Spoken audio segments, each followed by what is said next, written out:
So, what was the issue here? Locals had gathered. See, now there's this property that even purchased and was being renovated. Now they have illegally filled this area, which is supposed to be settled government property. Now we had issued them a show cause notice and a stay order earlier. They have not they have not listened to that thing. So now I've instructed my staff to basically go down to the property and check and see whether there's any illegalities, what order they've defied, to file a case against this landfilling and everything also.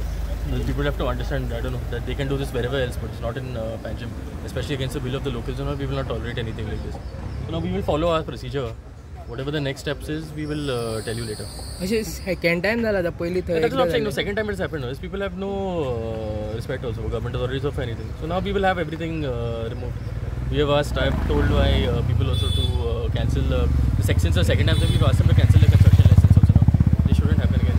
Now we've dragged all the locals out here. They also have their lives to live also. They cannot stand here and I don't know what else is happening also. We'll check and see. So land filling actually see, basically now all this land over there is government land. Now you're not allowed to fill that at all. Now they have an access from the bottom. Now what is happening, because this is a shorter access, they want direct access to the road while illegally filling land, which is not correct also, and it is illegal. Now we'll check and see what are the illegalities they've done on their property. So we issued another stay order, and we let them have hearings, and we'll issue demolition for whatever is illegal. So contact kone getelo? This I don't know what this thing. We had I told the supervisors waiting on site. We told the police to take him to the police station to file a complaint against that contractor. Against them. Okay? Yeah. Thank you.